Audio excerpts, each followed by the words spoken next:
سارے وہ زمین پر آ گئے. کچھ لوگ وہاں پر موجود تھے, کچھ لوگوں کو کھڑا کیا پھر زمین پر آ گئے, پھر کھڑا کیا پھر زمین پر آ گئے, پھر کھڑا کیا پھر زمین پر آ گئے. لوگ سمجھ گئے کوئی روحانی طاقت ہے جو کام کر رہی ہے. اس واقعے پر نظر پڑی بریلی کی. بریلی میں امام کا خلیفہ بول پڑے بت شکن, بتوں کو توڑنے والا بت شکن آیا یہ کہہ کر سر کے بل بت گر پڑے.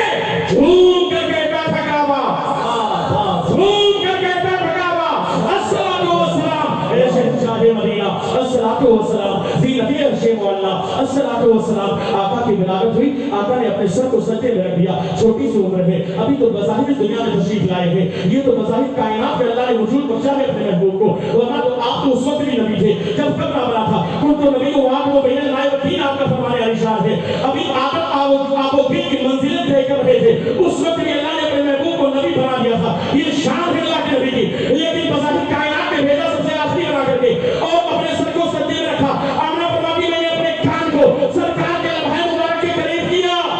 لمحہ مبارک میں جنبش تھی, لمحہ مبارک بھی کہے تھے, ایک آواز آ رہی تھی, رب حبلی امتی, رب حبلی امتی, رب حبلی امتی, رب حبلی امتی, رب حبلی امتی. اے مولا میری امت کو بخش دے, اے مولا میری امت کو بخش دے, اے مولا میری امت کو بخش دے. یہ آواز آ رہی تھی, حضرت گرامی توجہ کے ساتھ سنا, یہ آواز آ رہی تھی. حضرت آمنہ فرماتی کی آواز لمحہ مبارک کے جنبش کے بعد یہ آواز آئی.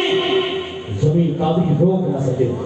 خراج عقیدت پیش کرتے ہیں, رب حبلی امتی کہتے ہوئے پیدا ہوئے, رب نے فرمایا کہ بخشا الصلاۃ والسلام, رب نے فرمایا کہ بخشا الصلاۃ والسلام اے شہنشاہ مدینہ, الصلاۃ والسلام زینت عرش مولا, الصلاۃ والسلام. حضرات گرامی اجازت دیں تو ایک واقعہ بیان کر کے گفتگو ختم کر. سن رہے ہیں آپ واقعہ سنتے رہتے بڑی تیزی کے ساتھ. حلیمہ سعدیہ آئی, حلیمہ سعدیہ لے کر کے برکت والے بچے کو گئی اور جانے کے بعد ایک واقعہ پیش آیا ان کے گھر میں, وہ سن لے گفتگو ختم کر دو. سنا دے کہ رہنے دیں؟ ہاتھ کو اٹھا کے بتائیے بھائی, ہاتھ کو اٹھا کے یا رسول اللہ, یا رسول اللہ کے نعرے سے ہم کو, آواز سے بلند یا رسول اللہ کے نعرے سے ہم کو, جس نے یہ نعرہ لگایا اس کا بیڑا, جس نے نعرہ نہیں لگایا اس کا بیڑا غرق ہے, جس نے نعرہ لگایا اس کا بیڑا پار ہے, جس نے نہیں لگایا اس کا بیڑا غرق ہے. کیوں؟ اس لیے کہ نعرہ یہاں بھی چلتا ہے کہ میدان محشر میں نہیں چلے گا. وقت اتنا سبب ہے کہ گانے بزنے محشر میں کہ ان کی شان محبوبی دکھائی جانے والی ہے, ان کی شان محبوبی دکھائی جانے والی ہے. سوئے قسمت سوئے طیبہ کو جگاتے جائیں گے, بارش انوار و رحمت میں نہاتے جائیں گے. اہل سنت دیکھ کر حشر سرکار کو یا رسول اللہ کا نعرہ لگاتے جائیں گے.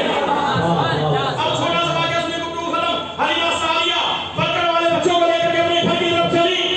واقعہ آپ سنتے رہتے ہیں, اٹھنے کی رفتار بڑھ گئی. عورتوں نے کہا کہ یار حلیمہ سعدیہ تم نے تو عجیب و غریب عالم کر دیا, جب آج تمہاری وجہ سے ہم لوگ پریشان ہو گئے, تمہاری اٹھنے کا عالم یہ تھا جگہ جگہ بیٹھ جاتی ہے, ہمارا پورا سفر بیکار ہو رہا تھا, ہم نے راستے میں چھوڑ دیا, ہم جلدی سے آ گئے تاکہ اچھے اچھے بچے میں مل جائے. لیکن آج واپسی ہو رہی, تمہاری سواری کا عالم یہ ہے کہ تمہاری سواری ہماری سواری سے آگے بڑھتی جا رہی ہے. کیا تم نے مکے میں جانے کے بعد اپنی سواری کو بدل دیا ہے, سواری کو چینج کر دیا ہے, نئی سواری کو خرید لیا ہے؟ آخر معاملہ کیا ہے؟ تمہاری سواری کی رفتار ایسے بڑھ ہو گئی. حضرت حلیمہ سعدیہ نے کہا تھا, اے میرے محلے کی عورتوں سنو, میں نے سواری تو نہیں بدلی, البتہ سوار بدل گیا ہے, اس پر بیٹھنے والا بدل گیا ہے, سوار بدل گیا ہے. اس سوار کی برکت یہ ہے, اس برکت والے بچے کا کمال یہ ہے کہ میرے کوٹری کے اندر جان پیدا ہو گئی ہے, باقاعدہ میرے جانوروں کے تھن میں دودھ پیدا ہو گئے ہیں. حلیمہ سعدیہ تیزی کے ساتھ اپنے گھر آ گئی, وہ ساتھ قبیلے میں پہنچی. اپنے گھر جب آئی نا تو گھر میں روشنی کی روشنی پھیل گئی. روشنی کیوں نہ پھیلے, تب جاءکم من اللہ نور, اللہ کی طرف سے نور آیا ہے. اور کہنے والے نے کہا تھا نور والا آیا ہے,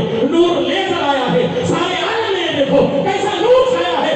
آج وہ نور حلیمہ سعدیہ کے گھر میں ہے, وہ جھوپڑی میں ہے. حلیمہ سعدیہ کی قسمت چمک گئی. زمانہ کہتا ہے حلیمہ سعدیہ کو, حلیمہ سعدیہ نے ہمارے سرکار کو پالا ہے. یہ صحیح نہیں ہے, جھوٹ ہے. حقیقت یہ ہے کہ میرے سرکار نے حلیمہ سعدیہ کو پالا ہے. حق تو یہ ہے کہ ہمارے سرکار نے حلیمہ سعدیہ کو پالا ہے. اس لیے کہ دانا دانا میرے حضور کا ہے, کل زمانہ میرے حضور کا ہے.